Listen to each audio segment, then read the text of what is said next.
ਵਾਹਿਗੁਰੂ ਸਾਹਿਬ JIO. ਧਰ ਜਿਅਰੇ ਇੱਕ ਟੇਕ ਤੂੰ, ਲਾਹ ਬਿਡਾਨੀ ਆਸ। ਨਾਨਕ ਨਾਮ ਧਿਆਈਐ,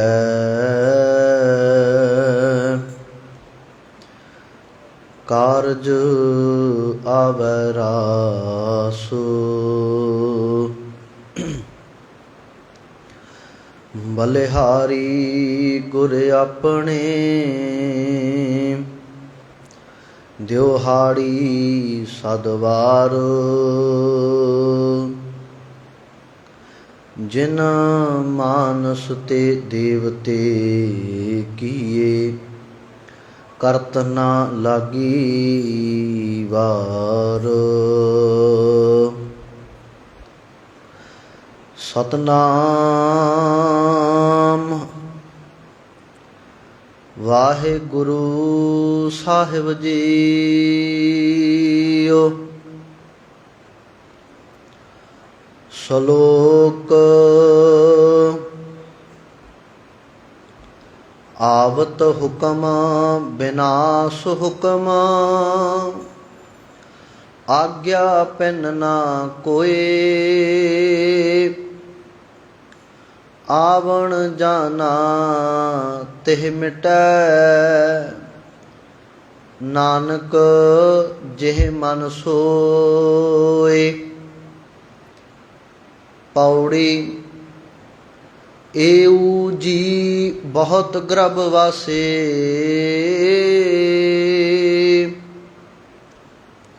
ਮੋਹ ਮਗਨ ਮੀਠ ਜੋਨ ਫਾਸੇ। ਇਨ ਮਾਇਆ ਤ੍ਰੈ ਗੁਣ ਬਸ ਕੀਨੇ, ਆਪਣ ਮੋਹ ਕਟੇ ਕਟ ਦੀਨੇ। ਏ ਸਾਜਨ ਕਛ ਕਰੋ ਉਪਾਇਆ, ਜਾਤੇ ਤਰੋਂ ਬਿਖਮ ਇਹ ਮਾਇਆ। ਕਰ ਕਿਰਪਾ ਸਤ ਸੰਗ ਮਿਲਾਏ, ਨਾਨਕ ਤਾਕੈ ਨਿਕਟ ਨ ਮਾਏ। ਕਰ ਕਿਰਪਾ ਸਤ ਸੰਗ ਮਿਲਾਏ, ਨਾਨਕ ਤਾਕੈ ਨਿਕਟ ਨ ਮਾਏ। ਸਾਹਿਬੇ ਕਮਾਲ। ਵਾਲੀਏ ਕੁਲ ਆਲਮ, ਚਬਰ ਛਤਰ ਤਥਾ ਵਕਤ ਦੇ ਮਾਲਕ। ਧੰਨ ਧੰਨ ਸ੍ਰੀ ਗੁਰੂ ਗ੍ਰੰਥ ਸਾਹਿਬ ਜੀ ਮਹਾਰਾਜ। ਤਿੰਨਾਂ ਦੀ ਪਾਵਨ ਪਵਿੱਤਰ ਹਜ਼ੂਰੀ ਵਿੱਚ ਜੁੜ ਮਿਲ ਬੈਠੇ ਗੁਰੂ ਪਿਆਰੇ ਖਾਲਸਾ ਸਤਸੰਗੀ ਜਨੋ, ਵਡਭਾਗੇ ਹਾਂ। ਅੰਮ੍ਰਿਤ ਵੇਲੇ ਦੀਵਾਨਾਂ ਦੀਆਂ ਹਾਜ਼ਰੀਆਂ ਭਰਨ ਦਾ ਸ਼ੁਭ ਅਵਸਰ ਪ੍ਰਾਪਤ ਹੋਇਆ ਹੈ। ਆਪਣੇ ਸਵਾਸਾਂ ਨੂੰ ਸਫਲ ਕਰਨ ਦਾ ਯਤਨ ਕਰਦੇ ਪਏ ਹਾਂ। ਚੱਲ ਰਹੀ ਲੜੀਵਾਰ ਵਿਚਾਰ 52 ਅੱਖਰੀ ਗੌੜੀ ਰਾਗ ਦੇ ਵਿੱਚ ਧੰਨ ਗੁਰੂ ਅਰਜਨ ਸਾਹਿਬ ਸੱਚੇ ਪਾਤਸ਼ਾਹ ਜੀ ਦੇ ਮੁਖਾਰਬਿੰਦ ਤੋਂ ਉਚਾਰਨ ਹੋਈ।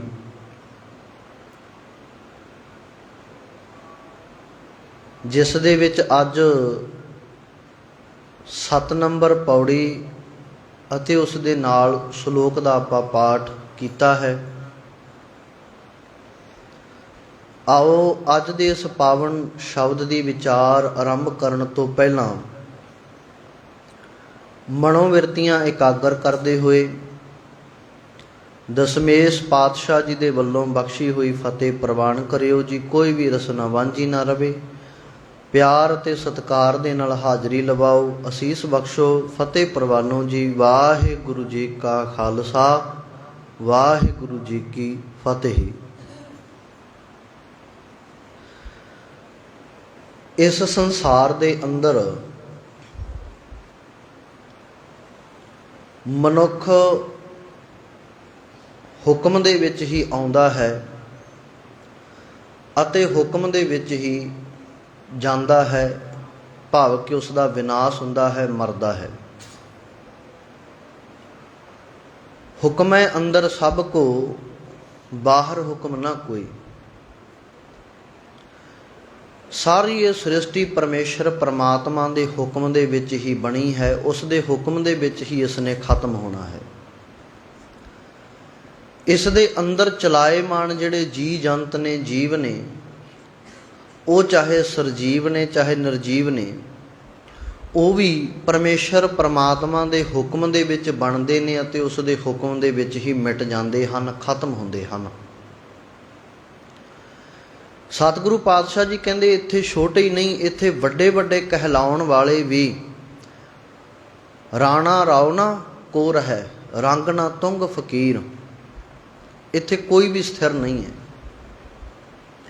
ਕਿਉਂਕਿ ਜੋ ਉਪਜਿਓ ਸੋ ਬਿਨਸ ਹੈ। ਜੋ ਪੈਦਾ ਹੋਇਆ ਹੈ ਉਹਨੇ ਖਤਮ ਵੀ ਹੋਣਾ ਹੈ। ਉਸ ਹੁਕਮ ਤੋਂ ਕੋਈ ਵੀ ਖਾਲੀ ਨਹੀਂ ਹੈ। ਇਸ ਸ੍ਰਿਸ਼ਟੀ ਦਾ ਸਾਰਾ ਪਸਾਰਾ ਪਰਮੇਸ਼ਰ ਨੇ ਆਪ ਰਚਿਆ ਹੈ। ਉਸ ਪਰਮੇਸ਼ਰ ਨੇ ਆਪ ਹੀ ਇਸ ਦੇ ਵਿੱਚ ਸੁਭਾਏਮਾਨ ਹੋ ਕੇ ਇਸ ਨੂੰ ਚਲਾਇਆ ਹੋਇਆ ਹੈ। ਉਸ ਦੇ ਹੀ ਹੁਕਮ ਦੇ ਵਿੱਚ ਇਹ ਸਾਰਾ ਕੁਝ ਚੱਲ ਰਿਹਾ ਹੈ। ਉਸੇ ਪਰਮਾਤਮਾ ਦੀ ਸੱਤਾ ਇਹਦੇ ਵਿੱਚ ਕਾਇਮ ਹੈ। ਸਤਨਾਮ ਦਾ ਅਰਥ ਹੀ ਸੱਚੀ ਸਦੀਵੀ ਹੋਂਦ ਹੈ, ਜਿਹੜੀ ਪਰਮੇਸ਼ਰ ਨੇ ਆਪਦੀ ਬਣਾਈ ਹੋਈ ਹੈ। ਬਾਕੀ ਇਹ ਸਾਰੀ ਜਿੰਨੀ ਵੀ ਦਿਸਣ ਵਾਲੀ ਨਾ ਦਿਸਣ ਵਾਲੀ ਹੈ, ਇਹ ਸਾਰੀ ਦੀ ਸਾਰੀ ਸ੍ਰਿਸ਼ਟੀ ਹੈ, ਇਹ ਖਤਮ ਹੋਣ ਵਾਲੀ ਹੈ। ਕੀਤਾ ਪਸਾਓ ਏਕੋ ਕਵਾਓ। ਇਹ ਜਿੰਨਾ ਪਸਾਰਾ ਕੀਤਾ ਇੱਕੋ ਬੋਲ ਦੇ ਵਿੱਚ, ਕਵਾਓ ਦਾ ਅਰਥ ਹੈ ਬੋਲ, ਇੱਕੋ ਬੋਲ ਦੇ ਵਿੱਚ ਹੀ ਸਾਰਾ ਪਸਾਰਾ ਕਰ ਦਿੱਤਾ ਹੈ। ਤਿਸ ਤੇ ਹੋਏ ਲੱਖ ਦਰਿਆਓ। ਇਹਦੇ ਵਿੱਚ ਲੱਖਾਂ ਹੀ ਦਰਿਆ ਸ੍ਰਿਸ਼ਟੀਆਂ ਜਿਹੜੀਆਂ ਪਰਮੇਸ਼ਰ ਨੇ ਪੈਦਾ ਕਰ ਦਿੱਤੀਆਂ ਹਨ। ਹੁਣ ਅੱਜ ਦੇ ਇਸ ਪਾਵਨ ਬਚਨ ਵਿੱਚ ਵੀ ਸਤਿਗੁਰੂ ਜੀ ਸਾਨੂੰ ਇਹੀ ਸਮਝਾ ਰਹੇ ਹਨ ਕਿ ਭਾਈ ਇੱਥੇ ਥਿਰ ਨਹੀਂ ਹੈ ਕੋਈ। ਆਵਤ ਹੁਕਮ ਵਿਨਾਸ਼ ਹੁਕਮ, ਆਗਿਆ ਭਿੰਨ ਨਾ ਕੋਈ। ਉਹ ਸੱਚੇ ਪਰਮਾਤਮਾ ਦੇ ਹੁਕਮ ਤੋਂ, ਆਗਿਆ ਤੋਂ ਭਿੰਨ ਬਿਨਾ ਕੋਈ ਜੀਵ ਨਹੀਂ ਹੈ। ਇੱਥੇ ਕੋਈ ਐਸਾ ਨਹੀਂ ਹੈ ਵੀ ਜਿਹੜਾ ਉਸ ਦੀ ਆਗਿਆ ਤੋਂ ਬਾਅਦ ਆਪੇ ਜੰਮਣ ਦੀ ਜਾਂ ਆਪੇ ਮਰਨ ਦੀ ਤਾਕਤ ਰੱਖਦਾ ਹੋਵੇ। ਨਹੀਂ, ਉਸ ਹੈ ਪਰਮੇਸ਼ਰ ਦੇ ਹੱਥ ਹੀ ਹੈ। ਇਹ ਕੋਈ ਮਨੁੱਖ ਹੈ ਜਿਹੜਾ ਉਹ ਭੁਲੇਖਾ ਜ਼ਰੂਰ ਖਾ ਸਕਦਾ ਵੀ ਸ਼ਾਇਦ ਮੈਂ ਕਦੇ ਮਰਾਂਗਾ ਨਹੀਂ, ਪਰ ਨਹੀਂ। ਇੱਥੇ ਜੋ ਵੀ ਚੀਜ਼ ਪੈਦਾ ਹੋਈ ਹੈ ਉਹਨੇ ਖਤਮ ਹੋਣਾ ਹੀ ਹੋਣਾ ਹੈ, ਕਿਉਂਕਿ ਇਹੀ ਪਰਮੇਸ਼ਰ ਦਾ ਹੁਕਮ ਹੈ, ਇਹੀ ਨਿਯਮ ਹੈ ਕਿ ਜੀਵ ਮਰਦੇ ਨੇ ਤੇ ਹੋਰ ਜੰਮਦੇ ਨੇ। ਜਿਹੜੀ ਇਹ ਖੇਡ ਹੈ, ਇਹ ਕਿਰਿਆ ਹੈ, ਇਹ ਆਪੇ ਹੀ ਪਰਮੇਸ਼ਰ ਚਲਾਈ ਜਾ ਰਿਹਾ ਹੈ। ਇੱਕ ਘਰ ਨੂੰ ਬਣਾਉਣ ਵਾਲਾ ਵੀ ਉਹੀ ਹੈ, ਢਾਉਣ ਵਾਲਾ ਵੀ ਉਹੀ ਹੈ। ਆਪੇ ਹੀ ਇਸ ਦੇਹੀ ਦੇ ਵਿੱਚੋਂ ਜਿੰਦ ਨੂੰ ਕੱਢਣ ਵਾਲਾ ਹੈ, ਆਪੇ ਹੀ ਇਸ ਦੇ ਵਿੱਚ ਪਾ ਕੇ ਇਸ ਨੂੰ ਸਜਾਉਣ, ਸਵਾਰਨ, ਸ਼ਿੰਗਾਰਨ ਵਾਲਾ ਹੈ। ਪਹਿਲਾਂ ਵੇਖੋ ਕਿੰਨੇ ਸੋਹਣੇ ਨਾਲ ਬਾਬਾ ਫਰੀਦ ਸਾਹਿਬ ਜੀ ਬਚਨ ਕਰਦੇ ਨੇ, ਕਹਿੰਦੇ ਗੰਢੇਂਦਿਆਂ 6 ਮਾਹ ਤੁੜੰਦਿਆਂ 1 ਖਿਨੋ। ਕਹਿੰਦੇ ਇਸ ਨੂੰ ਬਣਨ ਦੇ ਲਈ 6 ਮਹੀਨਿਆਂ ਦਾ ਸਮਾਂ ਲੱਗ ਜਾਂਦਾ, ਇਹਨੂੰ ਪਲਦਿਆਂ, ਪਰ ਟੁੱਟਦਿਆਂ ਕਹਿੰਦੇ ਛਿਨ ਮਾਤਰ ਸਮਾਂ ਹੈ। 1 ਸਕਿੰਟ ਦੇ ਵਿੱਚ ਇਹ ਕਹਿੰਦੇ ਟੁੱਟ ਕੇ ਖਤਮ ਹੋ ਜਾਂਦਾ ਹੈ। ਜਿਹਨੂੰ ਬਣਨ ਨੂੰ ਸਮਾਂ ਲੱਗਿਆ, ਕਹਿੰਦੇ ਟੁੱਟਣ ਨੂੰ ਸਕਿੰਟ ਲੱਗਦਾ। ਕੋਈ ਚੀਜ਼, ਵਸਤੂ, ਪਦਾਰਥ, ਦੁਨਿਆਵੀ ਚੀਜ਼ ਅਸੀਂ ਕਿਸੇ ਪਦਾਰਥ ਦੀ ਬਣਾਉਣੇ ਆ ਨਾ, ਉਹ ਬਣਦੀ ਬਹੁਤ ਔਖੀ ਹੈ। कोई कच का भांडा ही बनाना होवे ना, उन्होंने बनने के लिए बहुत मेहनत लगती है, पर टुटण के लिए समा कुछ भी नहीं लगता। हथों डिगी नहीं तो टुटी नहीं है। मिट्टी के भांडे बनाने वाले उन्हां कोल जाके वेख लियो कि किन्ना किन्ना समा पहला मिट्टी नूं तैयार करना पैंदा, गुन्नना पैंदा, फिर उन्होंने रखना पैंदा, फिर दोबारे गुन्नना पैंदा, बार बार उसकी गुनाई करके फिर उसनूं चीकणापण दे के फिर चक दे उत्ते चाढ़िया जांदा, फिर उन्होंने बार बार चक ते भी ऐन पूरी तेज़ स्पीड दे नाल उन्होंने मलिया जांदा, फिर उस दे विचों भांडा तैयार किया जांदा, फिर सुकाया जांदा, सुका के फिर आवे दे विच पकाया जांदा है, ते पका के फिर उन्होंने देखा जाता भी ठीक है, तो कई फिर भी उहदे विचों जिहड़े ने वो कच्चे रह जाते हैं। हुण इन्नी मेहनत तो बाद बनया होया वो तो चुक के भी दूजे बंदे नूं फड़ा दिंदा भी लै भाई ये हुण तेरे हत्थां दे विच आ, ये हुण तूं घरे साबता लैके जाना कि टुकड़ियां दे विच लैके जाना, ये हुण तेरे उत्ते है। तो उत्थे मनुख दी छोटी जी गलती अपने कोले भांडा फड़न तो बाद छोटी जी गलती ही उन्होंने छिन-बित तोड़ के ढिकरा कर दिंदी है।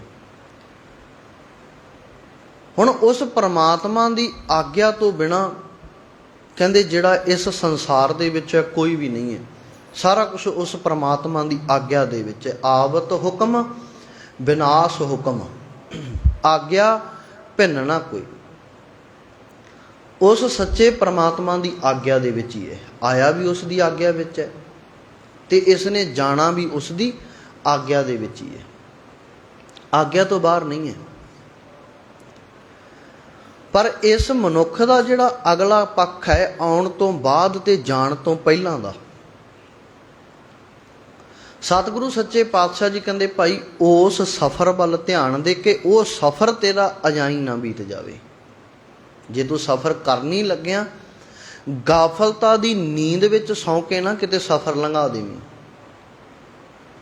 बेफिक्री होके भी बिल्कुल बेपरवाह होके नहीं, बेपरवाह होना कोई माड़ी गल नहीं है, चंगी गल है, पर अपने अकीदे वल्लों बिल्कुल टुट के बह जाना, लापरवाह हो जाना, वो गलत है।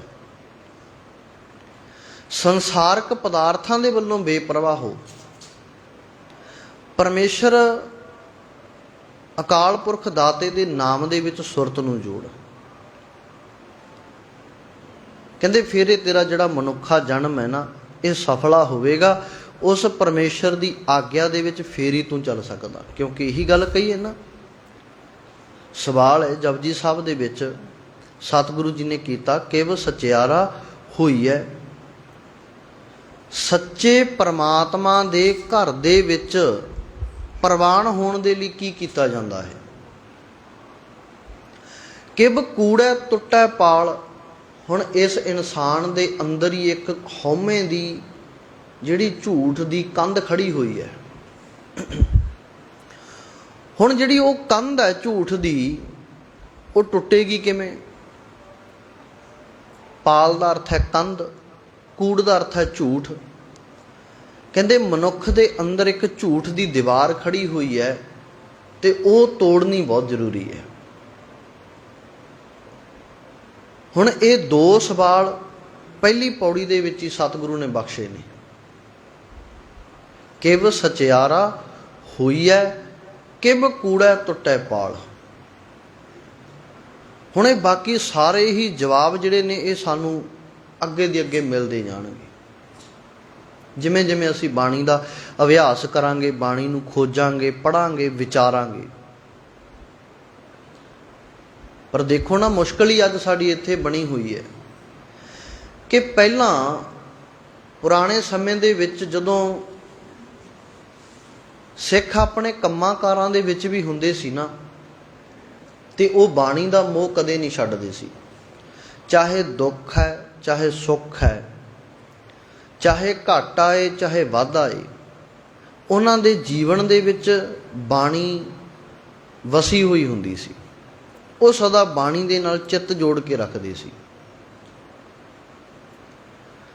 ਅਜੋਕੇ ਸਮੇਂ ਦੇ ਵਿੱਚ ਅਸੀਂ ਪਹਿਲਾਂ ਦੇ ਨਾਲੋਂ ਤਰੱਕੀਆਂ ਜਿਹੜੀਆਂ ਬਹੁਤ ਵੱਡੀਆਂ ਕਰ ਲਈਆਂ ਨੇ। ਪਹਿਲਾਂ ਵਾਲੇ ਪਹਿਰਾਵਿਆਂ ਦੇ ਵਿੱਚੋਂ ਹੁਣ ਵਾਲੇ ਪਹਿਰਾਵੇ ਵੀ ਸਾਡੇ ਬਹੁਤ ਸੋਹਣੇ ਬਣ ਗਏ ਨੇ। ਪਹਿਲਾਂ ਵਾਲੀਆਂ ਛੱਤਾਂ ਦੇ ਨਾਲੋਂ ਅੱਜ ਛੱਤਾਂ ਵੀ ਸਾਡੀਆਂ ਬਹੁਤ ਸੋਹਣੀਆਂ ਤੇ ਉੱਚੀਆਂ ਬਣ ਗਈਆਂ ਨੇ। ਪਹਿਲਾਂ ਘਰ ਪੱਕੇ ਸੀ, ਪਹਿਲਾਂ ਘਰ ਜਿਹੜੇ ਸੀ ਉਹ ਕੱਚੇ ਸੀ ਤੇ ਹੁਣ ਪੱਕੇ ਬਣ ਗਏ ਨੇ। ਪਰ ਪਹਿਲਾਂ ਘਰ ਕੱਚੇ ਸੀ, ਸਿੱਖ ਪੱਕੇ ਸੀ। ਅੱਜ ਘਰ ਪੱਕੇ ਤੇ ਸਿੱਖ ਕੱਚੇ ਹੋ ਗਏ। ਕਿਉਂ? ਕਿਉਂਕਿ ਅਸੀਂ ਬਾਣੀ ਪੜ੍ਹਨੀ ਛੱਡ ਦਿੱਤੀ ਹੈ। ਇਹ ਪੜ੍ਹਨੀ ਸੀ, ਵਿਚਾਰਨੀ ਸੀ, ਵਿਚਾਰ ਕੇ ਇਸ ਨੂੰ ਆਪ ਸਮਝਣਾ ਸੀ। ਫਿਰ ਹੀ ਸਾਡੇ ਜੀਵਨ ਦੇ ਵਿੱਚ ਜਿਹੜੀ ਹੈ ਉਹ ਪਰਮੇਸ਼ਰ ਦੇ ਨਾਮ ਦੀ ਦਾਤ ਵਸਣੀ ਸੀ। ਫਿਰ ਹੀ ਸਾਨੂੰ ਜ਼ਿੰਦਗੀ ਦਾ ਜਿਹੜਾ ਮਕਸਦ ਹੈ ਉਹ ਸਮਝ ਆਉਣਾ ਸੀ ਵੀ ਪਰਮੇਸ਼ਰ ਦੇ ਘਰ ਦੇ ਯੋਗ ਕਿਵੇਂ ਹੋਇਆ ਜਾਂਦਾ ਹੈ। ਹੁਣ ਸਤਿਗੁਰੂ ਪਾਤਸ਼ਾਹ ਜੀ ਕਹਿੰਦੇ, ਭਾਈ ਆਵਣ ਜਾਣਾ ਤਿਹ ਮਿਟੈ। ਤਿਹ ਦਾ ਅਰਥ ਹੈ ਉਸ ਦਾ। ਕਹਿੰਦੇ ਇਹ ਆਉਣਾ ਜਾਣਾ ਉਸ ਦਾ ਮਿਟ ਜਾਂਦਾ ਹੈ। ਨਾਨਕ ਜਿਹੇ ਮਨ ਸੋਏ। ਕਹਿੰਦੇ ਇਹ ਨਾਨਕ ਜਿਸ ਮਨੁੱਖ ਦੇ ਮਨ ਦੇ ਵਿੱਚ ਪਰਮਾਤਮਾ ਦਾ ਹੁਕਮ ਹੈ ਜਿਹੜਾ, ਜਾਂ ਜਿਹੜਾ ਹੁਕਮ ਕਰਨ ਵਾਲਾ ਮਾਲਕ ਹੈ, ਪਰਮੇਸ਼ਰ ਹੈ, ਉਹ ਜਦੋਂ ਵਸ ਜਾਂਦਾ ਹੈ ਉਦੋਂ ਆਉਣਾ ਜਾਣਾ ਖਤਮ ਹੋ ਜਾਂਦਾ, ਮਿਟ ਜਾਂਦਾ ਹੈ। ਤੇ ਫਿਰ ਅਸੀਂ ਵਾਰ-ਵਾਰ ਜਨਮ ਦੇ ਵਿੱਚ ਕਿਉਂ ਪਈਏ? ਵਾਰ-ਵਾਰ ਜੰਮਣਾ ਪਵੇਗਾ, ਮਰਨਾ ਪਵੇਗਾ। ਤੇ ਅਸੀਂ ਤੇ ਪਹਿਲਾਂ ਹੀ ਬਹੁਤ ਜਨਮਾਂ ਦੇ ਭਾਗੀ ਹਾਂ।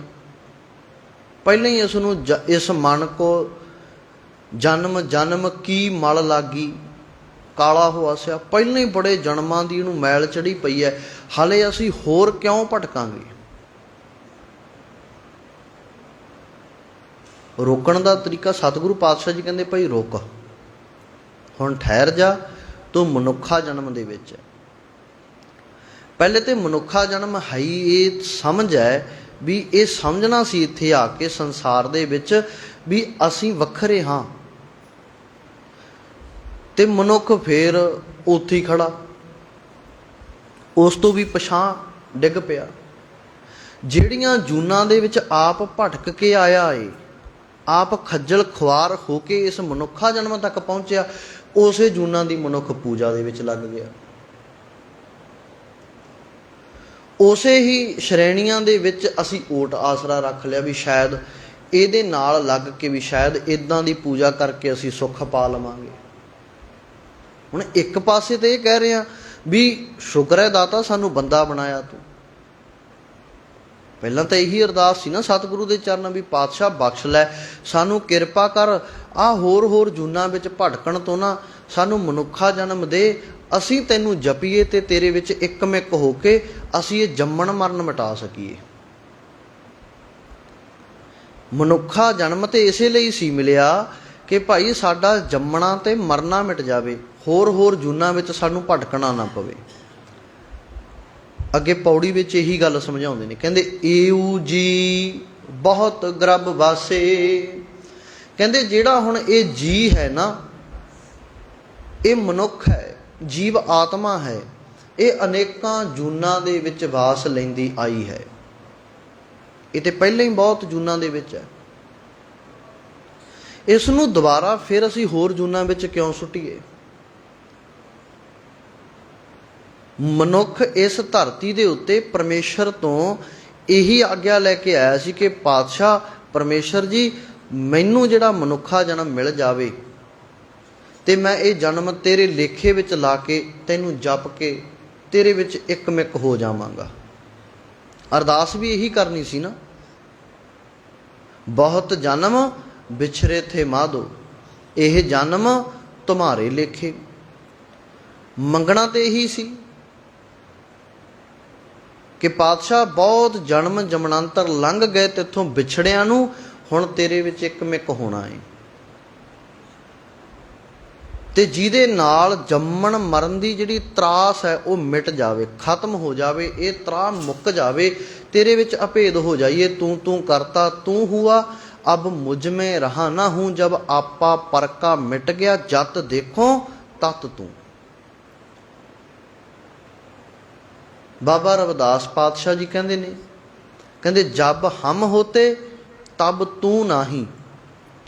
जदों मैं मेरी खड़ी है, अपने आप दे विच हंकारी विरती खड़ा के खड़े हाँ, सतगुरु कहते उदों परमेश्वर नहीं, क्योंकि हम है नाम है नाल विरोध है, दोए ना बसे एक ठाएं, एक थां दे उत्ते दोने कहते नहीं बसदियां। जेकर अंदर हौमे भी रखी है, हंकार भी है, तो ये मन दे विच चाहे भी नाम भी जप लवां भी नाम भी अंदर टिक जाएगा, नहीं, एक चीज़ ही अंदर टिकेगी, जां हौमे जां नाम। ये फैसला हुण मनुख ने करना भी उन्हें अपने अंदर वसा के की रखना है, हौमे रखनी है कि नाम रखना है। दो चीज़ां टिकदियां कोई नहीं। वो तो पातशाह जी ने बाणी विच नाल ही कह दिता, भाई वस्तु अंदर वस्त समावै, जे दूजी होवे पास। भांडे विचों पहलां वस्तु कढ़नी पैनी है, साफ करनी पैना, भांडे नूं धोना पैना है, सवारना पैना है, जे कोई उहदे विच होर कीमती चीज़ पाउणी है। हुण हौमे कीमती थोड़ी है, हंकार कीमती नहीं है, परमेश्वर दा परमात्मा दा नाम कीमती है। ते उस नाम नूं जदों मनुख अपने मन रूपी भांडे नूं साफ करके इहदे विच टिका लैंदा है, फिर ही कहंदे इस दे उत्ते किरपा हुंदी है, जदों नाम अंदर वस जांदा है। ते हुण मनुख दी ये मर्जी है भी अपने अंदर नाम नूं टिकाउणा कि हजे भी हंकार ही रखना। हंकार वेखो, हंकार कल्ला ही नहीं, वो किसी भी वस्तु पदार्थ, दुनियावी चीज़, दुनियावी पदार्थ, धी पुत्र, जमीन जायदाद, घर कोठी कार, किसी चीज़ का भी हो सकता हंकार। सतगुरु तो इत्थों तक कहते ने, कहते भी मनुख नूं अपनी सुंदरता का भी हंकार हो सकता, अपनी जवानी का भी हंकार हो सकता। पर पातशाह जी ने समझाया, कहते जो जाना मैं जोबन बंत, कहते जो ये जानता ना भी मैं ही जवान हाँ, मैं ही जोबन बंत हाँ, सतगुरु कहते सो होवत बिस्टा का जंत। सतगुरु की नज़र दे विचों कहते सिर्फ एक गंदगी का कीड़ा, होर कुछ भी नहीं। इस करके हंकार नहीं करना, हंकार तो रहत होना। मनना तो यह है भी मेरा मुझ में किछ नहीं, जो किछ है सो तेरा, तेरा तुझको सौंपते क्या लागे मेरा। पातशाह जी मेरा इस संसार दे विच कहंदे है ही कुछ नहीं है, जो कुछ भी है ये तेरा दिता होया है। इसे करके ही उस परमेश्वर नूं तू तू करता तू हुआ, अब मुझ में रहा ना हूँ। हंकार मिट जाना, पर कदों? जदों परमेश्वर नूं जपांगे, अपने अंदर वसावांगे। एक अकाल पुरख परमेश्वर नूं ध्या के अपने अंदर वसा लवांगे, ये तदों होना। गुरु गुरु गुर कर मन मोर, गुरु बिना मैं नाही होर। उस परमेश्वर नूं जपना, बार बार ध्याना। दाने पुरुष जिहड़े ने ना, सुजान सज्जन ने जिहड़े, जिन्हां ने गुरबाणी नूं समझ के अपने जीवन दे विच कमाउण दी कोशिश कीती है, उन्हां ने ये सिमरन दी बरकत नूं इस तरीके भी क्या, कहंदे भी सिमरन जिहड़ा है ना वो घिओ दी तरह है। नाम जपना, बंदगी करनी, बाणी पढ़नी सुननी, एकाग्र चित्त करके मन दे विच बाणी नूं टिकाउणा, कहंदे एक घिओ दे समान है।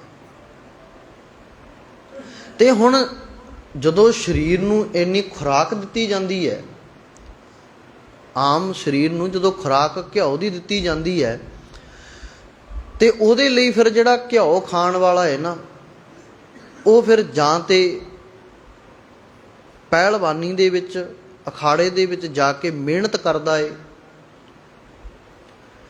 ते जां फिर कोई खेड खेडदा है जिस नाल शरीर नूं पूरा जोर लाया जा सके, तां कि जिहड़ा खाधा होया घिओ है वो हजम आ सके चंगी तरह।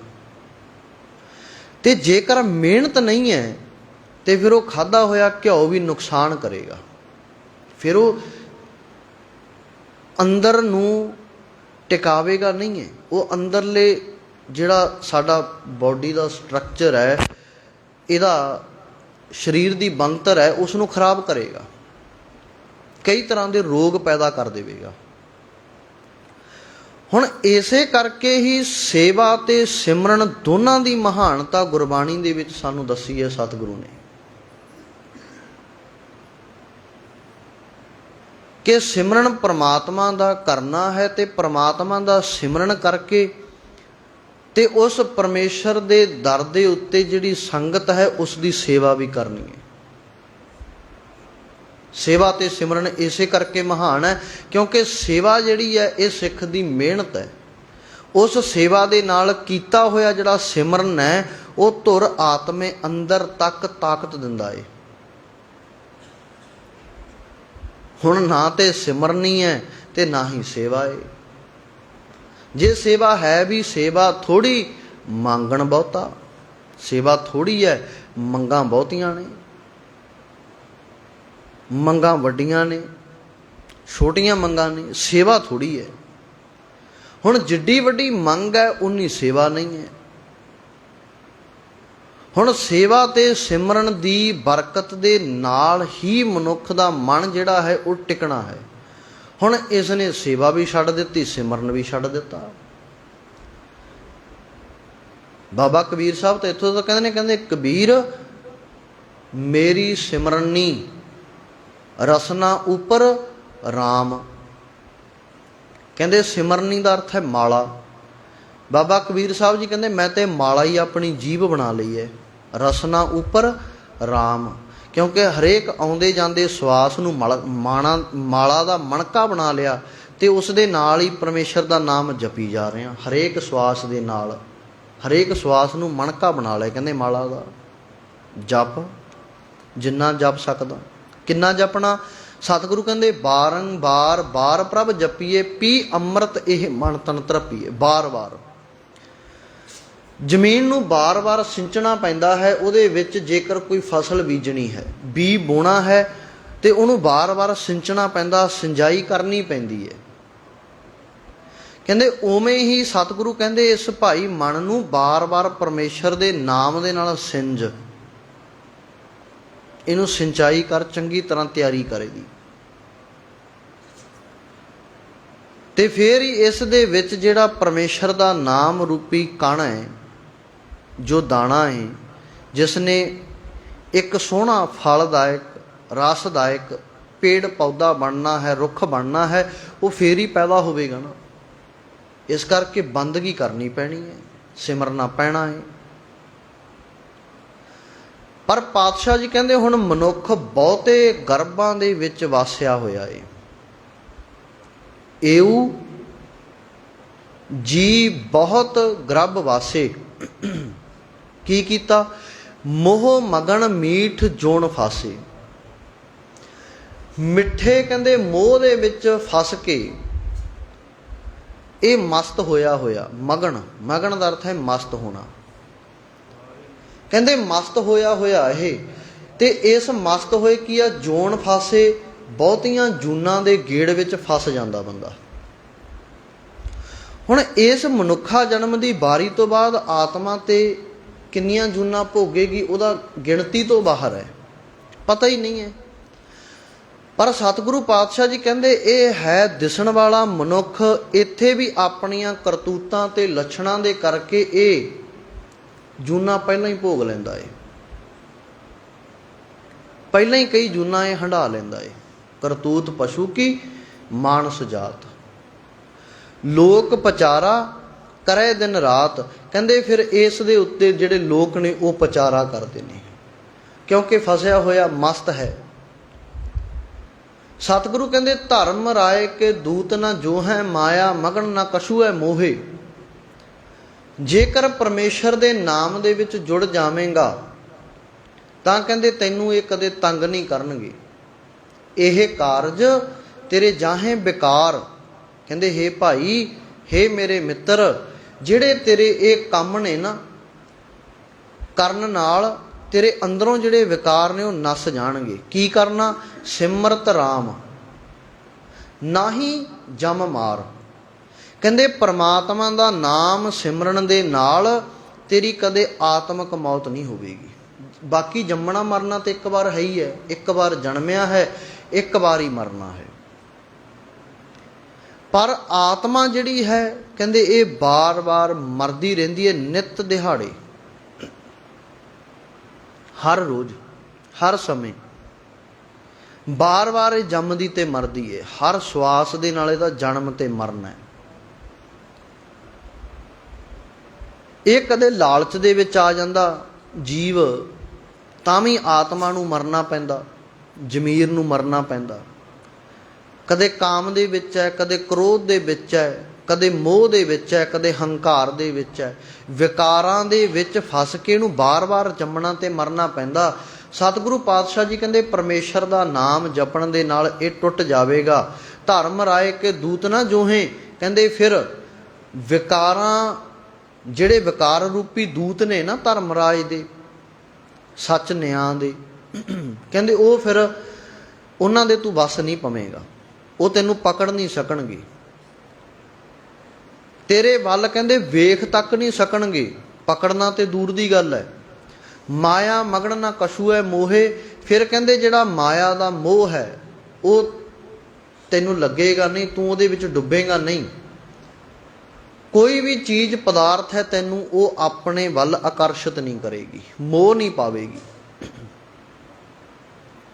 ਫਿਰ ਹੀ ਅਵਸਥਾ ਪ੍ਰਾਪਤ ਹੁੰਦੀ ਆ ਵੀ ਜਿੱਥੇ ਜਾ ਕੇ ਮਿੱਟੀ ਤੇ ਸੋਨਾ ਬਰਾਬਰ ਹੋ ਜਾਂਦਾ ਹੈ, ਦੁੱਖ ਤੇ ਸੁੱਖ ਬਰਾਬਰ ਹੋ ਜਾਂਦਾ ਹੈ। ਜੋ ਨਰ ਦੁੱਖ ਮੈਂ ਦੁੱਖ ਨਹੀਂ ਮਾਨੈ, ਸੁੱਖ ਸਨੇ ਅਰ ਭੈ ਨਹੀਂ ਜਾਕੈ, ਕੰਚਨ ਮਾਟੀ ਮਾਨੈ। ਜਿੱਥੇ ਖੁਸ਼ੀ ਗਮੀ ਬਰਾਬਰ ਹੈ, ਜਿੱਥੇ ਸੁੱਖ ਤੇ ਦੁੱਖ ਬਰਾਬਰ ਨੇ, ਜਿੱਥੇ ਜਾ ਕੇ ਮਿੱਟੀ ਤੇ ਸੋਨਾ ਬਰਾਬਰ ਹੋ ਜਾਂਦਾ, ਇਹ ਉਹ ਅਵਸਥਾ ਫਿਰ ਬਣ ਜਾਂਦੀ ਹੈ ਪਰਮੇਸ਼ਰ ਦਾ ਨਾਮ ਸਿਮਰਨ ਦੇ ਨਾਲ, ਬੰਦਗੀ ਕਰਨ ਦੇ ਨਾਲ। ਜੇਕਰ ਪਰਮੇਸ਼ਰ ਦਾ ਕੋਲ ਨਾਮ ਹੈ ਤਾਂ ਹੀ, ਨਹੀਂ ਤੇ ਪਾਤਸ਼ਾਹ ਜੀ ਕਹਿੰਦੇ ਤੇਰੇ ਦਾਸ ਕਹੋ ਤੂੰ ਹੀ ਵਡਿਆਈ। ਕਹਿੰਦੇ ਹੇ ਪ੍ਰਮਾਤਮਾ ਜੀ ਤੇਰੇ ਦਾਸ ਦੇ ਲਈ ਤੇਰਾ ਨਾਮ ਹੀ ਇਸ ਲੋਕ ਪਰਲੋਕ ਦੇ ਵਿੱਚ ਇੱਜ਼ਤ ਹੈ, ਵਡਿਆਈ ਹੈ। ਕਿਉਂਕਿ ਲੈਣੀ ਇਹੀ ਹੈ ਨਾ, ਪ੍ਰੇਮ ਪਟੋਲਾ ਤੈ ਸ਼ਹਿ ਦਿੱਤਾ ਢੱਕਣ ਕੂ ਪੱਤ ਮੇਰੀ। ਮੇਰੀ ਇੱਜ਼ਤ ਰੱਖਣ ਦੇ ਲਈ ਨਾਮ ਰੂਪੀ ਜਿਹੜਾ ਪਟੋਲਾ ਹੈ, ਕੱਪੜਾ ਹੈ, ਮੈਨੂੰ ਦੇ ਦਿੱਤਾ ਹੈ, ਜਿਸ ਦੇ ਨਾਲ ਮੈਂ ਆਪਣੀ ਇੱਜ਼ਤ ਨੂੰ ਢੱਕ ਲਿਆ ਹੈ। ਮਿਲੇਗਾ ਕਿਵੇਂ? ਉਹ ਕਰਮੀ, ਸੱਚੀ ਕਰਮੀ ਹੈ ਜਿਹੜੀ, ਉਹਦੇ ਦੁਆਰਾ ਇਹ ਜਿਹੜਾ ਇੱਜ਼ਤ ਦਾ ਕੱਪੜਾ ਹੈ ਇਹ ਪ੍ਰਾਪਤ ਹੁੰਦਾ ਹੈ। ਚੰਗੇ ਕਰਮਾਂ ਦੇ ਦੁਆਰਾ ਇੱਜ਼ਤ ਦਾ ਕੱਪੜਾ ਤਿਆਰ ਹੁੰਦਾ ਹੈ। ਚੰਗੇ ਕਰਮ ਕਰਦੇ ਜਾਵਾਂਗੇ ਉਹ ਇੱਜ਼ਤ ਦਾ ਕੱਪੜਾ ਤਿਆਰ ਹੁੰਦਾ ਜਾਵੇਗਾ। ਫਿਰ ਸਤਿਗੁਰੂ ਪਾਤਸ਼ਾਹ ਜੀ ਨਾਮ ਸਿਮਰਨ ਉਹਦੇ ਵਿੱਚ ਲਾ ਕੇ ਸਾਨੂੰ ਉਹ ਢਕਣ ਨੂੰ ਦੇ ਦੇਣਗੇ। ਸਾਡੀ ਇੱਜ਼ਤ ਜਿਹੜੀ ਹੈ ਸੱਚੀ ਦਰਗਾਹ ਦੇ ਵਿੱਚ ਢਕੀ ਜਾਵੇਗੀ।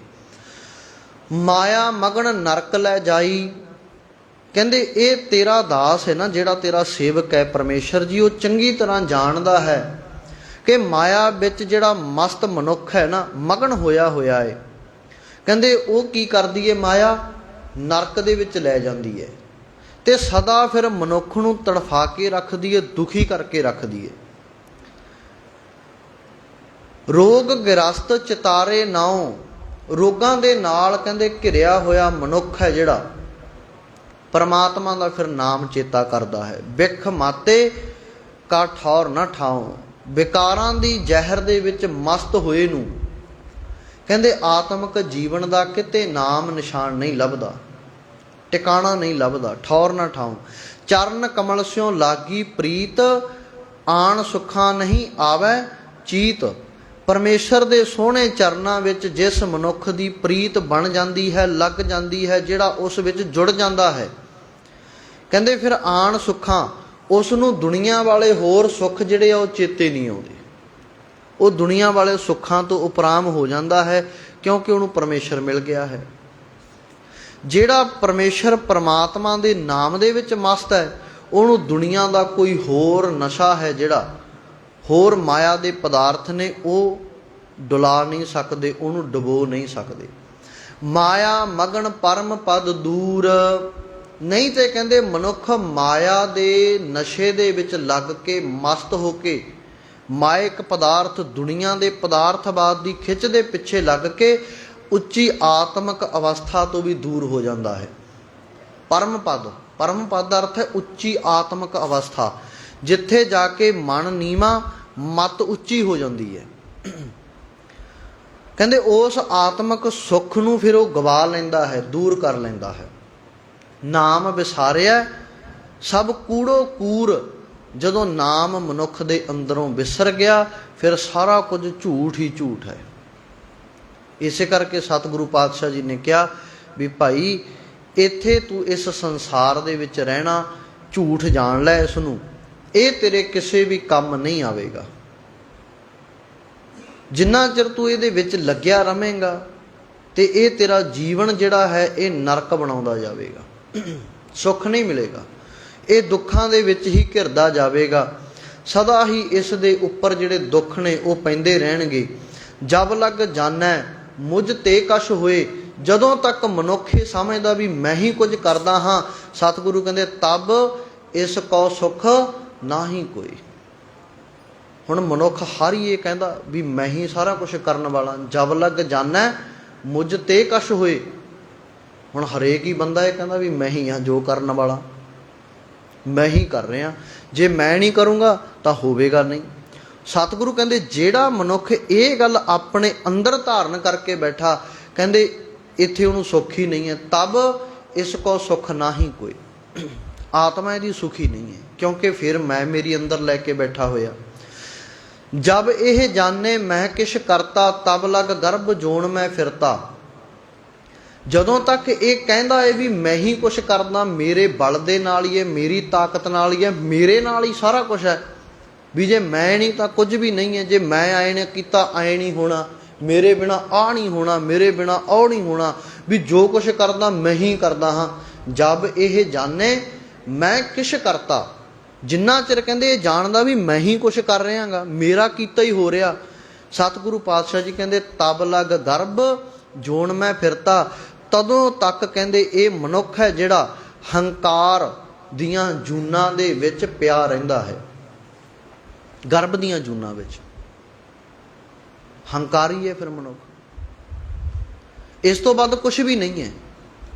ਹੁਣ ਕਿਹੜਾ ਹੈ ਜਿਹੜਾ ਇਹ ਗੱਲ ਨਹੀਂ ਕਹਿੰਦਾ ਵੀ ਲੈ ਮੇਰੇ ਬਿਨਾ ਤਾਂ ਪੱਤਾ ਹਿਲਾ ਕੇ ਵਿਖਾਵੇ ਕੋਈ, ਮੇਰਾ ਹੀ ਹੁਕਮ ਚੱਲਣਾ, ਮੇਰਾ ਹੀ ਰਾਜ ਹੈ, ਮੇਰਾ ਹੀ ਅਧਿਕਾਰ ਹੈ, ਮੇਰੀ ਕਹੀ ਚੱਲਣੀ ਆ, ਨਹੀਂ ਚੱਲ ਸਕਦੀ।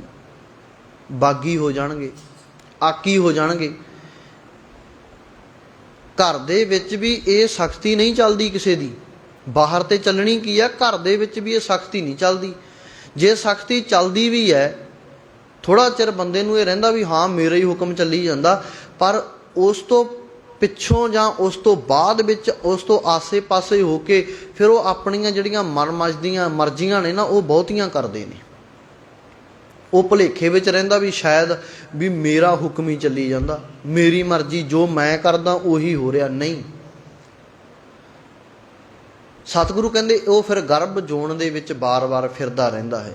ਜਬ ਧਾਰੈ ਕੋਊ ਬੈਰੀ ਮੀਤ, ਜਦੋਂ ਤੱਕ ਮਨੁੱਖ ਕਿਸੇ ਨੂੰ ਬੈਰੀ ਅਤੇ ਕਿਸੇ ਨੂੰ ਮਿੱਤਰ ਸਮਝਦਾ ਹੈ, ਤਬ ਲਗ ਨਿਸ਼ਚਲ ਨਾਹੀ ਚੀਤ, ਉਹਨਾਂ ਚਿਰ ਇਹਦਾ ਮਨ ਹੈ ਜਿਹੜਾ ਇਹ ਟਿਕ ਨਹੀਂ ਸਕਦਾ।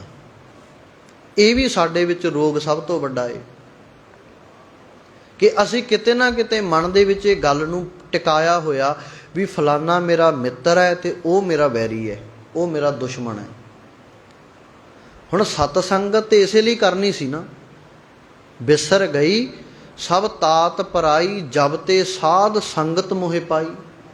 ਜਦੋਂ ਦੀ ਮੈਂ ਸਤਿਗੁਰੂ ਦੀ ਸੰਗਤ ਪ੍ਰਾਪਤ ਕੀਤੀ ਹੈ, ਪਾਈ ਹੈ, ਤਦੋਂ ਤੋਂ ਮੇਰੇ ਅੰਦਰੋਂ ਜਿਹੜੀ ਇਹ ਵਿਰਤੀ ਸੀ ਨਾ ਟੁੱਟ ਗਈ ਹੈ। ਈਰਖਾ ਸਾੜਾ ਮੁੱਕ ਗਿਆ ਹੈ। ਪਰ ਮੁੱਕਿਆ ਕਿਹਦਾ? ਮੁੱਕਿਆ ਕਿਹਦਾ ਏ? ਉਹ ਤੇ ਮੁੱਖ ਤੋਂ ਸਤਿਗੁਰੂ ਕਹਿੰਦੇ ਗੁੜ ਵਾਲੀਆਂ ਗੱਲਾਂ ਨੇ। ਅੰਦਰ ਦਿਲ ਦੇ ਵਿੱਚ ਕੈਂਚੀ ਰੱਖੀ ਬੈਠਾ, ਦਿਲ ਕਾਤੀ ਗੁੜ ਬਾਤ।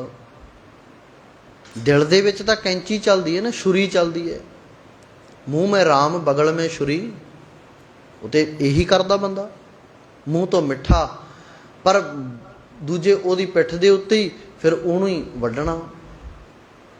ਕਿਹੜਾ ਨਹੀਂ ਕਰਦਾ? ਸਾਰੇ ਕਰਦੇ ਆ।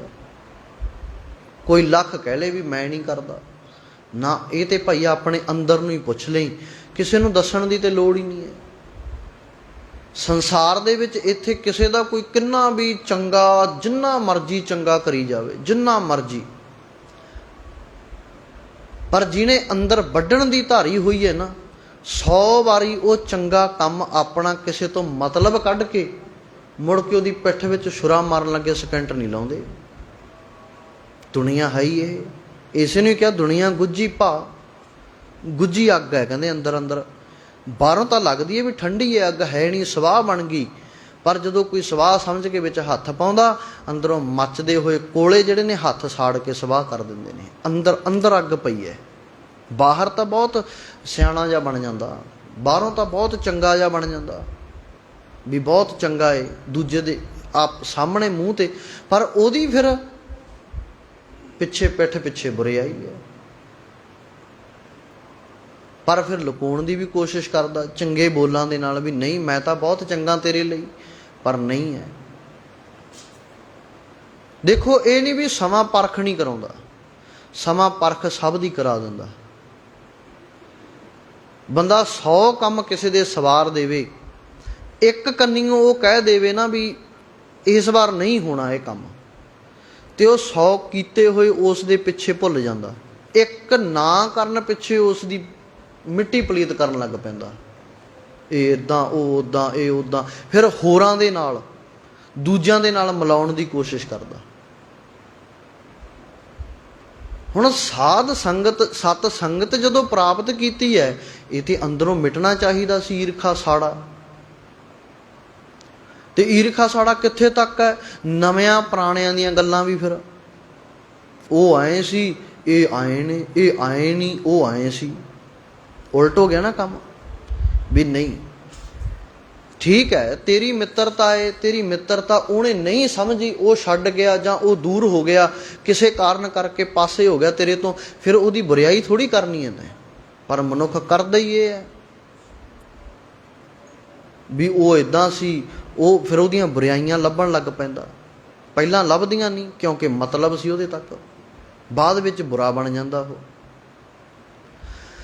ਸਤਿਗੁਰੂ ਪਾਤਸ਼ਾਹ ਜੀ ਕਹਿੰਦੇ ਭਾਈ ਇਸ ਤਰੀਕੇ ਦੇ ਨਾਲ ਮਨੁੱਖ ਸਮਝੀ ਬੈਠਾ ਹੈ, ਜਬ ਧਾਰੇ ਕੋਊ ਬੈਰੀ ਮੀਤ ਤਬ ਲਗ ਨਿਸ਼ਚਲ ਨਾਹੀ ਚੀਤ। ਕਹਿੰਦੇ ਤਦੋਂ ਤੱਕ ਇਹਦਾ ਚਿੱਤ ਹੈ ਜਿਹੜਾ ਥਿਰ ਨਹੀਂ ਹੈ, ਟਿਕਿਆ ਹੋਇਆ ਨਹੀਂ ਹੈ, ਟਿਕਾਣੇ ਨਹੀਂ ਹੈ। ਜਬ ਲਗ ਮੋਹ ਮਗਨ ਸੰਗ ਮਾਏ ਤਬ ਲਗ ਧਰਮ ਰਾਏ ਦੇ ਸਜਾਏ। ਜਿੰਨਾ ਚਿਰ ਕਹਿੰਦੇ ਇਹ ਬੰਦਾ ਮਾਇਆ ਦੇ ਮੋਹ ਦੇ ਵਿੱਚ ਫਸਿਆ ਹੋਇਆ ਹੈ ਨਾ, ਮਾਇਆ ਦੇ ਮੋਹ, ਮਾਇਆ ਫਿਰ ਮਾਇਆ ਦਾ ਅਰਥ ਹੈ ਉਹ ਹਰੇਕ ਚੀਜ਼ ਮਾਇਆ ਹੈ ਜਿਹੜੀ ਸਾਨੂੰ ਪਰਮੇਸ਼ਰ ਕੰਨੀਓ ਤੋੜ ਦਿੰਦੀ ਹੈ। ਨਹੀਂ ਤੇ ਲੋੜਾਂ ਸਭ ਦੀਆਂ ਹੀ ਨੇ, ਸਭ ਨੇ ਹੀ ਲੋੜਾਂ ਪੂਰੀਆਂ ਕੀਤੀਆਂ। ਜਿੰਨੇ ਵੀ ਅੱਜ ਤੱਕ ਜਪੀ ਤਪੀ ਤਪੀਸਰ ਤਪਸਵੀ ਸੰਨਿਆਸੀ ਸਾਧੂ ਜਨ ਕੋਈ ਵੀ ਹੋਇਆ ਏ, ਭਗਤ ਕੋਈ ਵੀ ਹੋਇਆ, ਜਿਹਨੇ ਭਗਤੀ ਕੀਤੀ ਏ, ਪਰਮੇਸ਼ਰ ਨੂੰ ਜਪਿਆ ਏ, ਅਰਾਧਿਆ ਏ, ਪਾਇਆ ਏ, ਜਿਨ੍ਹਾਂ ਦੀ ਬਾਣੀ ਸਭਨਾਂ ਦੀ ਗੁਰੂ ਗ੍ਰੰਥ ਸਾਹਿਬ ਦੇ ਵਿੱਚ ਦਰਜ ਹੈ, ਇਸ ਤੋਂ ਵੱਡੀ ਉਦਾਹਰਨ ਤੇ ਕੋਈ ਹੋ ਨਹੀਂ ਨਾ ਸਕਦੀ। ਉਹਨਾਂ ਨੇ ਇਸ ਮਾਇਆ ਦੇ ਮੋਹ ਨੂੰ ਤਿਆਗਿਆ ਏ। ਪਦਾਰਥਾਂ ਦੀ ਵਰਤੋਂ ਤਾਂ ਸਭ ਨੇ ਕੀਤੀ ਹੈ। ਬਾਬਾ ਕਬੀਰ ਸਾਹਿਬ ਜੀ ਵੀ ਕਿਰਤੀ ਨੇ ਪਦਾਰਥਾਂ ਦੀ ਵਰਤੋਂ ਕੀਤੀ ਹੈ। ਬਾਬਾ ਰਵਿਦਾਸ ਮਹਾਰਾਜ ਉਹਨਾਂ ਨੇ ਵੀ ਕਿਰਤੀ ਨੇ, ਉਹ ਵੀ ਬਾਬਾ ਨਾਮਦੇਵ ਜੀ, ਤਰਲੋਚਨ ਜੀ, ਭਗਤ ਧੰਨਾ ਜੀ, ਸਾਰੇ ਹੀ ਕਿਰਤੀ ਨੇ। ਸਭਨਾਂ ਨੇ ਹੀ ਦੁਨਿਆਵੀ ਪਦਾਰਥਾਂ ਦੀ ਮੰਗ, ਦੇਖੋ ਨਾ ਭਗਤ ਧੰਨਾ ਜੀ ਨੇ ਤਾਂ ਇੱਥੋਂ ਤੱਕ ਵੀ ਕਹਿ ਦਿੱਤਾ ਵੀ ਮੈਂ ਤਾਂ ਮੰਗਦਾ ਹਾਂ ਪਰਮੇਸ਼ਰ ਤੋਂ ਦਾਲ ਸਿੱਧਾ ਮੰਗੋ ਕਿਉਂ ਹਮਰਾ ਖੁਸ਼ੀ ਕਰੇ ਨਿਤ ਜੀਓ। ਸਾਰਾ ਕੁਛ ਹੀ ਮੰਗਿਆ, ਪਣੀਆਂ ਸਾਧਨ ਨੀਕਾਂ ਆਨਾਜ ਮੰਗੋ ਸਤ ਸੀਕਾ। ਇਦੋਂ ਵੀ ਗਾਹਾਂ ਵਾਲੀ ਮੰਗ, ਘਰ ਕੀ ਗੀਹਣ ਚੰਗੀ ਜਨ ਧੰਨਾ ਲੇਵੇ ਮੰਗੀ। ਕਹਿੰਦੇ ਮੈਨੂੰ ਤਾਂ ਇਸਤਰੀ ਵੀ ਪ੍ਰਮਾਤਮਾ ਜੀ ਵਧੀਆ ਸੋਹਣੀ ਕੰਮਕਾਰ ਵਾਲੀ ਸਿਆਣੀ ਸੀਲਵੰਤੀ ਚੰਗੇ ਸੁਭਾਅ ਦੀ ਦਿਓ, ਜਿਹੜੀ ਮੇਰੇ ਨਾਲ ਲੱਗ ਕੇ ਮੇਰੇ ਕੰਮ ਦੇ ਵਿੱਚ ਵੀ ਹੱਥ ਵਟਾਵੇ, ਘਰ ਗ੍ਰਸਤੀ ਵੀ ਸਾਂਭੇ ਤੇ ਪਰਮੇਸ਼ਰ ਤੈਨੂੰ ਵੀ ਯਾਦ ਕਰੇ। ਮੰਗਣਾ ਮਾੜਾ ਥੋੜ੍ਹੀ ਹੈ ਕੁਛ, ਦੁਨਿਆਵੀ ਪਦਾਰਥ ਵਰਤਨੇ ਮਾੜੀ ਥੋੜ੍ਹੀ ਨੇ। ਹੁਣ ਜਿਹੜਾ ਇਹਨਾਂ ਦੀ ਵਰਤੋਂ ਗਲਤ ਕਰਦਾ, ਇਹਦੇ ਵਿੱਚ ਹੀ ਜੁੜ ਜਾਂਦਾ, ਫਸ ਜਾਂਦਾ ਇਹ ਮਾਇਆ ਮੋਹ ਦੇ ਵਿੱਚ, ਇਹ ਉਦੋਂ ਕਹਿੰਦੇ ਦੁਖੀ ਹੁੰਦਾ ਹੈ। ਤਬ ਲੱਗ ਧਰਮ ਰਾਏ ਦੇਹ ਸਜਾਏ, ਕਹਿੰਦੇ ਫਿਰ ਤਦੋਂ ਇਹਨੂੰ ਸੱਚੇ ਪਰਮਾਤਮਾ ਦਾ ਸੱਚ ਰੂਪੀ ਜਿਹੜਾ ਕਾਨੂੰਨ ਹੈ ਨਾ, ਸੱਚਾ ਪਰਮੇਸ਼ਰ ਦਾ ਸੱਤ ਹੈ ਜਿਹੜਾ ਡੰਡਾ ਹੈ, ਸੱਤਾ ਜਿਹੜੀ ਸਦਾ ਕਾਇਮ ਹੈ, ਕਹਿੰਦੇ ਫਿਰ ਉਹਦੇ ਨਾਲ ਸਜ਼ਾ ਮਿਲਦੀ ਹੈ।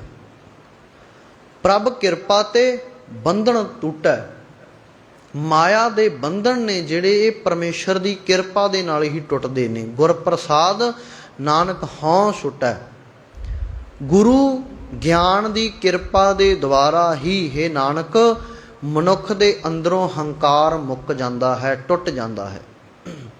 ਪਰ ਜੇ ਮਨੁੱਖ ਛੱਡਣਾ ਚਾਹੇ ਤਾਂ ਸਤਿਗੁਰੂ ਕਹਿੰਦੇ ਮੋਹ ਮਗਨ ਮੀਠ ਜੋਨ ਫਾਸੇ, ਮਾਇਆ ਦੇ ਮੋਹ ਦੇ ਵਿੱਚ ਫਸ ਕੇ ਬੰਦਾ ਮਸਤ ਹੋ ਕੇ ਕਹਿੰਦੇ ਇਸ ਜੂਨਾਂ ਦੇ ਵਿੱਚ ਵਾਰ-ਵਾਰ ਭਟਕਦਾ ਰਹਿੰਦਾ ਹੈ।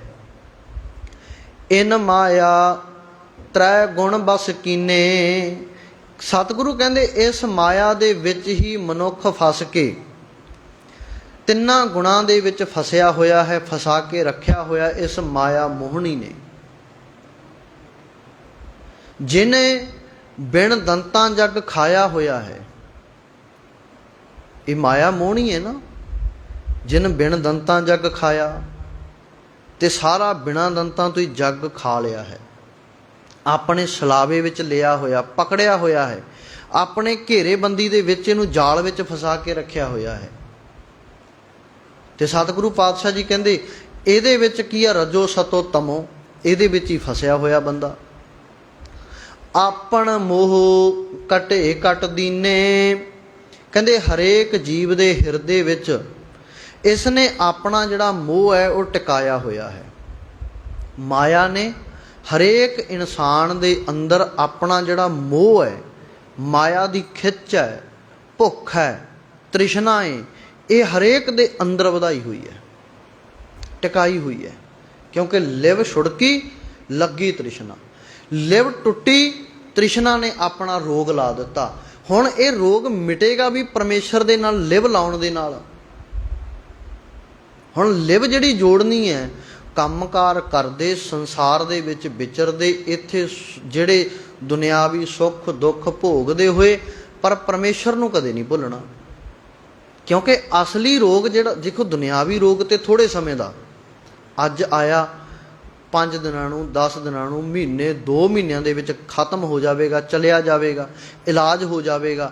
ਸਾਰੇ ਸਾਧਨ ਨੇ ਸੰਸਾਰ ਦੇ ਵਿੱਚ, ਹਰੇਕ ਬਿਮਾਰੀ ਦਾ ਇਲਾਜ ਹੈ। ਪਰ ਸਤਿਗੁਰੂ ਕਹਿੰਦੇ ਜਿਹੜਾ ਮਨ ਨੂੰ ਰੋਗ ਲੱਗ ਗਿਆ ਨਾ, ਉਹਦਾ ਇਲਾਜ ਕੋਈ ਨਹੀਂ, ਉਹਦਾ ਇਲਾਜ ਕੇਵਲ ਪਰਮੇਸ਼ਰ ਦਾ ਨਾਮ ਹੈ। ਉਸ ਨੂੰ ਦੁਨਿਆਵੀ ਡਾਕਟਰ ਠੀਕ ਨਹੀਂ ਕਰ ਸਕਦਾ, ਦੁਨਿਆਵੀ ਵੈਦ ਠੀਕ ਨਹੀਂ ਕਰ ਸਕਦਾ ਜਿਹੜਾ ਮਨ ਦਾ ਰੋਗ ਹੈ। ਹੁਣ ਅੱਖਾਂ ਵਾਲੇ ਡਾਕਟਰ ਕੋਲੇ ਜਾ ਕੇ ਅੱਖਾਂ ਵਿਖਾਵਾਂਗੇ, ਉਹ ਕਹੇਗਾ ਵੀ ਭਾਈ ਹਾਂ ਦੱਸ ਕੀ ਹੋਇਆ, ਕਿਵੇਂ ਦੀਂਦਾ, ਕਿਵੇਂ ਆ ਤੇਰਾ, ਤੈਨੂੰ ਪਤਾ ਹੋਵੇਗਾ। ਉਹ ਬੰਦਾ ਕੋਸ਼ਿਸ਼ ਕਰਦਾ, ਉਹ ਕਹਿੰਦਾ ਵੀ ਨਹੀਂ ਅੱਖਾਂ ਤੇ ਠੀਕ ਹੈ, ਦਿਸਦਾ ਠੀਕ ਹੈ, ਸਾਰਾ ਕੁਛ, ਪਰ ਇਹ ਪਰਾਇਆ ਬਹੁਤ ਵੇਖਦੀਆਂ ਨੇ। ਡਾਕਟਰ ਕਹਿੰਦਾ ਇਹ ਤਾਂ ਮੇਰੀਆਂ ਵੀ ਵੇਖਦੀਆਂ ਨੇ। ਅੱਖਾਂ ਵਾਲਾ ਡਾਕਟਰ ਵੀ ਇਹ ਗੱਲ ਕਹਿ, ਉਹ ਕਹਿੰਦਾ ਮੇਰੀਆਂ, ਇਹ ਤਾਂ ਮੈਨੂੰ ਵੀ ਰੋਗ ਹੈ, ਤੂੰ ਨਿਗਾਹ ਘੱਟ ਵੱਧ ਹੈ ਭਾਈ, ਉਹ ਦੱਸ, ਦਵਾਈ ਦੇ ਦਿੰਦਾ, ਐਨਕ ਦੇ ਦਿੰਦਾ, ਉਹ ਲਾ ਲਈ। ਹੁਣ ਬਾਹਰੀ ਐਨਕ ਲਾ ਕੇ ਸ਼ੀਸ਼ੇ ਸਾਫ਼ ਪਾ ਕੇ ਥੋੜ੍ਹੀ ਆ ਵੀ ਚੰਗਾ ਦਿਸਣ ਲੱਗ ਜੂ, ਨਾ ਨਾ, ਦੇਖਣ ਦੀ ਬਿਰਤੀ ਤੇ ਆਪਣੀ ਮਾੜੀ ਹੈ। ਉਹ ਤਾਂ ਅੱਖਾਂ ਨਾਲ ਪਰਾਈਆਂ ਚੀਜ਼ਾਂ ਵੇਖ ਕੇ ਉਹਦੇ ਵੱਲ ਮੋਹਿਤ ਹੋ ਕੇ ਭੱਜਿਆ ਜਾਂਦਾ ਹੈ ਮਨ। ਹੁਣ ਅੱਖਾਂ ਦੇ ਨਾਲ ਥੋੜ੍ਹੀ ਕੁਛ ਹੋਣਾ ਵੀ ਅੱਖਾਂ ਦੇ ਨਾਲ, ਨਾ, ਅੱਖਾਂ ਦੀ ਬਿਰਤੀ ਹੈ, ਦ੍ਰਿਸ਼ਟੀ ਹੈ, ਅੱਖਾਂ ਦੀ ਦ੍ਰਿਸ਼ਟੀ ਸਤਿਗੁਰੂ ਨੇ ਬਦਲਣੀ ਹੈ। ਦੁਨਿਆਵੀ ਅੱਖਾਂ ਵਾਲਾ ਡਾਕਟਰ ਉਹਦੀ ਦ੍ਰਿਸ਼ਟੀ ਨਹੀਂ ਬਦਲ ਸਕਦਾ, ਵੇਖਣ ਦੀ ਉਹਦੀ ਜਿਹੜੀ ਸ਼ਕਤੀ ਹੈ, ਤਾਕਤ ਹੈ, ਉਸ ਨੂੰ ਨਹੀਂ ਬਦਲ ਸਕਦਾ। ਉਹ ਤੇ ਅੱਖਾਂ ਦਾ ਬਾਹਰੀ ਘੱਟ ਵੱਧ ਜਿਹੜੀ ਨਿਗਾਹ ਉਹਨੂੰ ਸੈੱਟ ਕਰ ਸਕਦਾ। ਠੀਕ ਹੈ, ਅੱਖਾਂ ਦੇ ਵਿੱਚ ਕਚਰਾ ਪੈ ਗਿਆ, ਧੁੰਦਲਾ ਪਾਣਾ, ਕੋਈ ਜਾਲਾ ਪੈ ਗਿਆ, ਦਵਾਈ ਦੇਗਾ, ਉਹ ਅੱਖਾਂ ਸਾਫ਼ ਹੋ ਜਾਣਗੀਆਂ।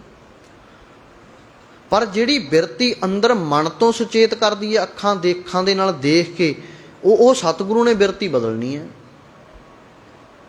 ਉਹ ਸਤਿਗੁਰੂ ਤੋਂ ਬਦਲਾ ਲੈ ਕਹਿੰਦੇ।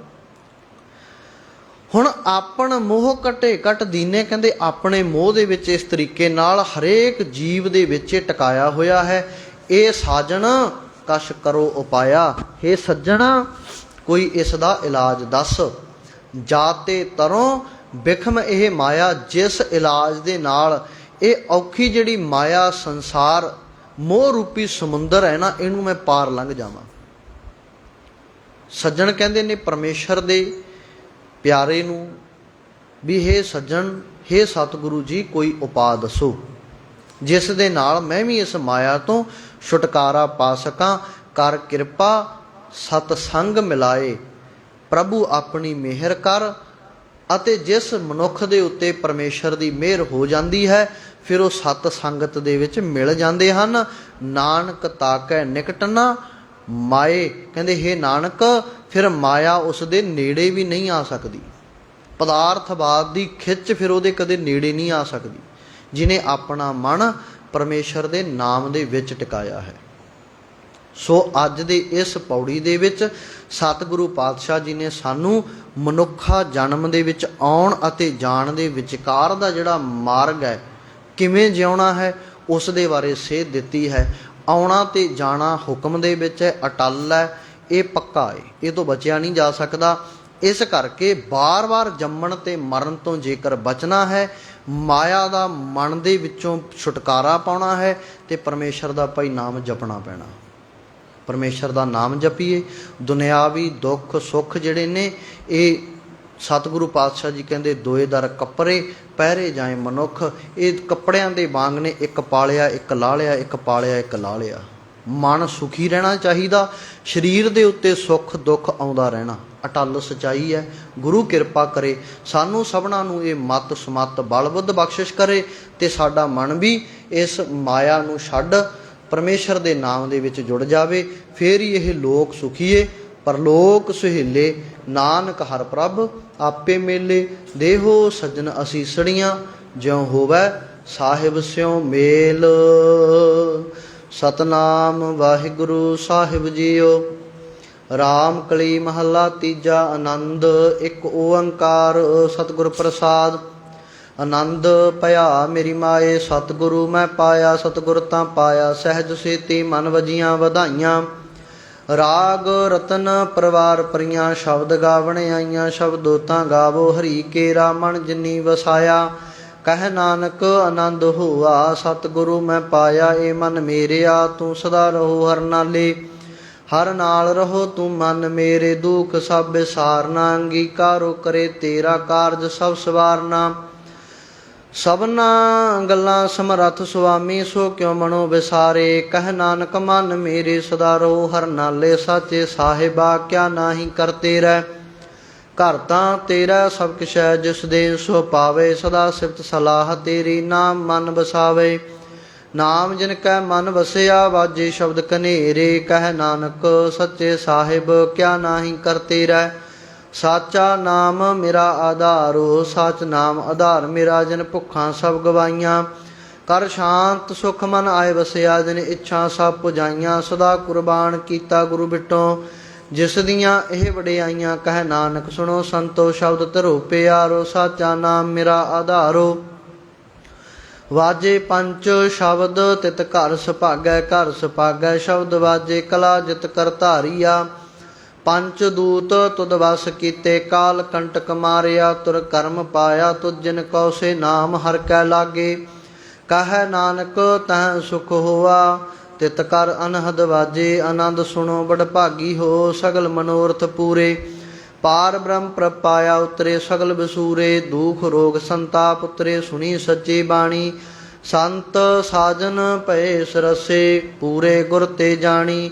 ਸੁਣਤੇ ਪੁਨੀਤ ਕਹਿਤੇ ਪਵਿੱਤ, ਸਤਿਗੁਰ ਰਹਿਆ ਪਰ ਪੂਰੇ।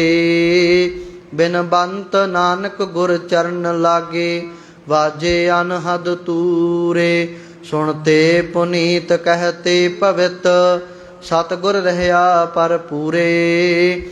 ਬਿਨ ਬੰਤ ਨਾਨਕ ਗੁਰ ਚਰਨ ਲਾਗੇ, ਵਾਜੇ ਅਨਹਦ ਤੂਰੇ। ਵਾਹਿਗੁਰੂ ਜੀ ਕਾ ਖਾਲਸਾ, ਵਾਹਿਗੁਰੂ ਜੀ ਕੀ ਫਤਿਹ।